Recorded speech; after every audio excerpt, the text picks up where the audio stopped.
کیونکہ واقعی سرے سے ثابت نہیں ہے. واقعی یہ ہے کہ ایک تفسیر کی کتاب میں لکھا ہوا حدیبیہ میں جا کے خواب آیا ہے، دوسرے میں لکھا ہوا ہے کہ وہ مدینہ میں خواب آیا ہے.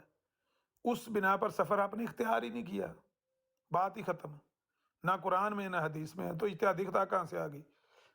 دوسری بات، ہاتھ ناپنے والی نبی پاک کے بعد نبی پاک کے سامنے امہات المومنین نے ہاتھ ناپے ہی نہیں. جھوٹ ہے، بہتان ہے کہ نبی علیہ الصلوۃ والسلام کے سامنے ہاتھ ناپے گئے. ہم نے چیلنج کیا مرزائیوں کو، واٹس اپ دور کی بات ہے، ہم اس کو 500 یورو انعام دیں گے جو یہ ثابت کر دے کہ نبی علیہ الصلوۃ والسلام کے سامنے ہاتھ ناپے گئے. نہیں تو ہم ثابت کریں گے نبی پاک کے فوت ہونے کے بعد ام المومنین عائشہ صدیقہ رضی اللہ تعالیٰ عنہ کہتے ہیں کہ ہم ایک دفعہ گھر میں بیٹھی ہوئی تھی تو ہمارے درمیان جو خواتین جو بیگمات تھی، ازواج مطہرات، ان کے درمیان گفتگو ہوئی کہ اب ہم میں سے پہلے کون فوت ہوگا. نبی پاک تو چلے گئے، تو ہم میں سے کون پہلے ان کو جا کر ملے گا. تو کسی ہماری کسی ماں نے بتایا کہ بھائی نبی پاک سے بات ہوئی تھی تو انہوں نے کہا تھا کہ تم میں سے پہلے وہ فوت ہوگی جس کا ہاتھ لمبا. تو ہم نے وہاں ہاتھ ناپے، کانا لے کر، چھڑی لے کر ہم نے ہاتھ ہم یہ سمجھی کہ ظاہری ہاتھ مراد ہے. یہ امہات المومنین کا فہم ہے. نبی پاک نے نہ یہ فہم پیش کیا، نہ آپ کے سامنے کسی نے یہ فہم ان کے سامنے پیش کیا کہ نبی پاک نے ان کو روکا نہ ہو. اگر کسی بندے کے سامنے نبی علیہ الصلوۃ والسلام نے کوئی وحی پیش کی ہو اور وہ اس کا غلط معنی مراد لے رہا ہو، نبی علیہ الصلوۃ والسلام نے فوراً اس کو ٹوکا ہے. روزے کے بارے میں قرآن میں آیت آئی ہے نا کہ جب سفید اور کالی دھاری الگ الگ ہو جائیں اس وقت تک کھاؤ.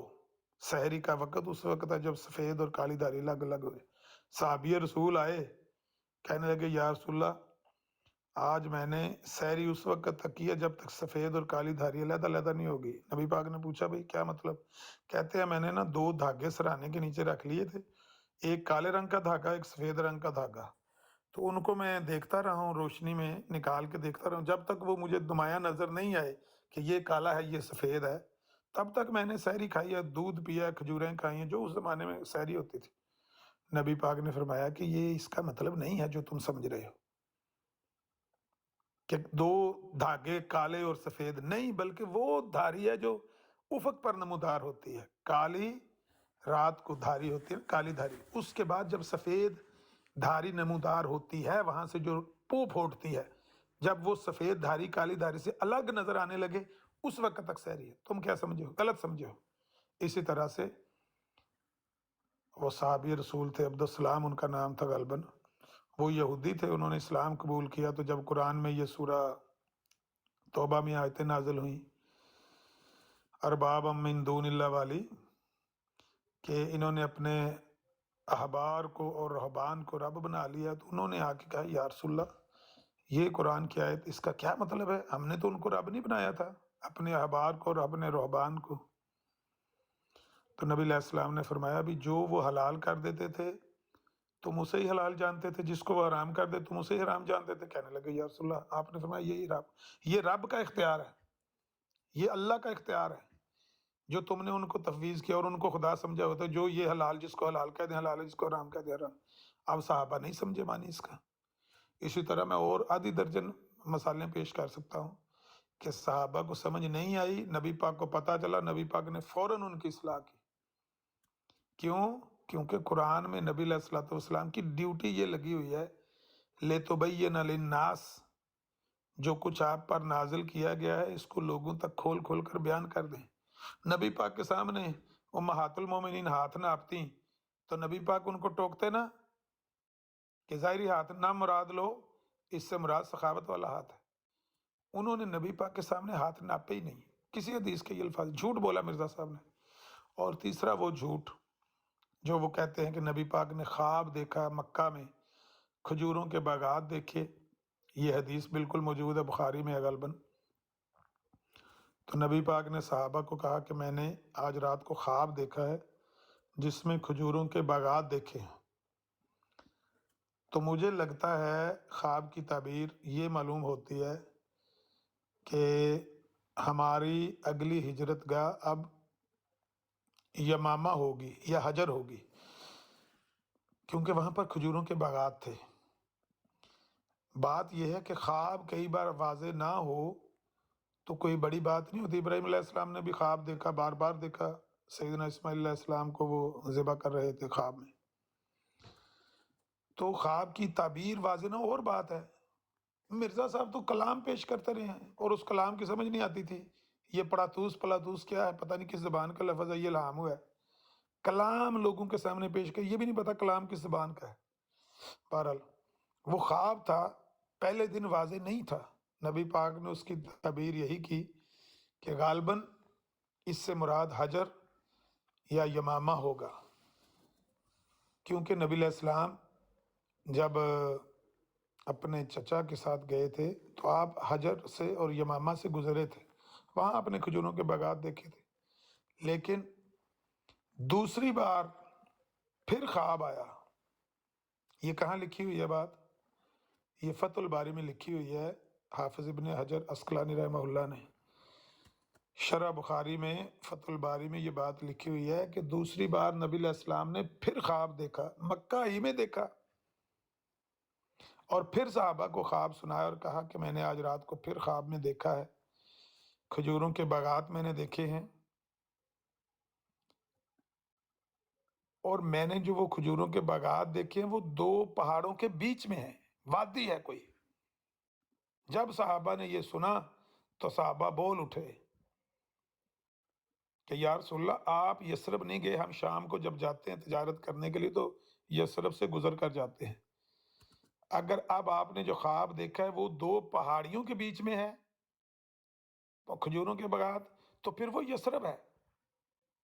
پھر صحابہ نے یثرب کی طرف ہجرت کی. اب بتاؤ اس میں کون سی اجتہادی غلطی ہے؟ نبی پاک نے کس کو کہا یمامہ چلے جاؤ یا حجر چلے جاؤ؟ اجتہادی غلطی تو یہ ہوتی ہے کہ نبی پاک کسی کو یہ کہیں کہ لو بھائی میں نے خواب دیکھا ہے، خواب میں مجھے اللہ نے وحی کی ہے، اور تم اس وحی کے مطابق صبح اٹھ کے نا ہجرت کر جو، یمامہ چلے جاؤ یا حجر چلے جاؤ. نہیں، نبی پاک نے خواب بیان کیا اور اس کی ایک تعبیر کی جو اس وقت درست نہیں تھی، لیکن اللہ تعالیٰ نے دوبارہ خواب دکھا کے اس کی اصلاح کر دی. جب آپ نے خواب میں دوبارہ کھجوروں کے باغات دیکھے تو وہ 2 پہاڑوں کے بیچ میں تھے. صحابہ کے سامنے جب بیان کیا، اب نبی پاک نے تو وہ شہر دیکھا نہیں تھا، یثرب دیکھا ہی نہیں تھا، کیونکہ اب یثرب کبھی گئے نہیں تھے. صحابہ وہاں سے گزرتے تھے، جب شام کو جاتے تھے نا، سیریا کو جاتے تھے تجارت کے لیے، تو وہاں سے گزر کر جاتے تھے. تو صحابہ نے کہا یا رسول اللہ وہ یثرب ہے. پھر عامر بھائی جب عامر بھائی میں نا پھر مصروف ہو جانا ہے. ਇਹਨਾਂ ਹੰਜੀਰਾਂ ਨੇ ਕਦੋਂ ਆਪਣੀ ਔਕਾਤ ਤੋਂ ਬਾਹਰ ਹਟਣਾ ਹੈ? ਹੁਣ ਮੀਰ ਸਲੀਮ ਦੀ ਤੁਸੀਂ ਜਾ ਕੇ ਸੁਣੀ ਫਰੋਡ ਵੇਖੋਗੇ, ਠੀਕ ਹੈ. ਇਹਨੇ ਕੋ ਘਟੀਆ ਤਰੀਨ ਲਫ਼ਜ਼ ਮੌਲਾਨਾ ਸਲਾਹੁੱਲਾ ਅੰਮ੍ਰਿਤਸਰੀ ਦੇ ਬਾਰੇ ਉਹ ਭੌਂਕਦਾ ਪਿਆ, ਠੀਕ ਹੈ. ਅਸੀਂ ਜੇ ਲਫ਼ਜ਼ ਇਹਦੇ ਮਿਰਜ਼ੇ ਦੇ ਬਾਰੇ ਅੰਮ੍ਰਿਤਸਰੀ ਦੇ ਬਾਰੇ ਉਹ ਭੌਂਕਦਾ ਪਿਆ, ਠੀਕ ਹੈ. ਅਸੀਂ ਜੇ ਲਫ਼ਜ਼ ਇਹਦੇ ਮਿਰਜ਼ੇ ਦੇ ਬਾਰੇ ਬੋਲੇ ਨਾ ਤੇ ਫਿਰ ਇਹਨਾਂ ਨੂੰ ਲੱਗ ਅੱਗ ਜਾਣ.